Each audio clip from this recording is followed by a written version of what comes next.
वादग्रस्त photo, video आणि विधाने सोशल मीडियावरून पाठवणाऱ्या ॲडमिन आणि व्हॉट्सअप ग्रुपच्या सदस्यांवर गुन्हे दाखल केले जातील असा इशारा पोलिसांच्या सायबर सेलनं दिला आहे। पोलिसांच्या सायबर सेलनं व्हॉट्सअप ग्रुप सदस्यांना आवाहन केलं आहे की श्रीमती सोनिया गांधी, राहुल गांधी, नरेंद्र मोदी, अरविंद केजरीवाल, शरद पवार तसंच इतर राजकारणी आणि राजकीय पक्षांविरुद्ध वादग्रस्त टीकात्मक विधानं, फोटो किंवा व्हिडिओ फॉरवर्ड केल्यानं पुणे, मुंबई, दिल्ली आणि चेन्नई इथं एकूण 260 ग्रुप ॲडमिन्सवर गुन्हे दाखल होऊन त्यांना तुरुंगवास भोगावा लागला आहे।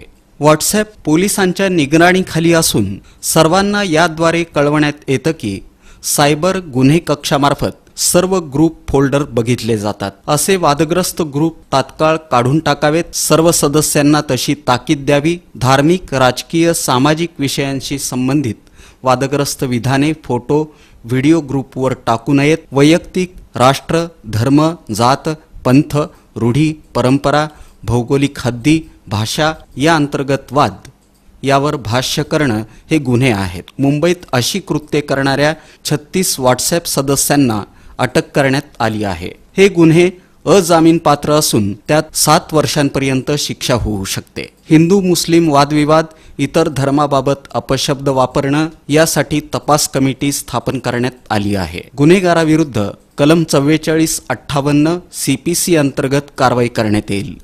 तसंच ग्रुप ॲडमिन विरुद्ध कलम 59 अन्वये कारवाई होऊ शकते। तसंच संबंधितांचे IP ॲड्रेस, निवासस्थानाचा पत्ता शोधून काढून त्यांना अटक केली जाईल। आपण जर ग्रुप ॲडमिन असाल तर तात्काळ असे वादग्रस्त फोटो, व्हिडिओ आणि विधानं काढून टाकावीत। हा संदेश आपल्या सर्व मित्रांना, नातेवाईकांना पाठवावा जेणेकरून ते जागरूक होऊन स्वतःचं संरक्षण करतील असं आवाहन देखील सायबर सेलनं केलं आहे।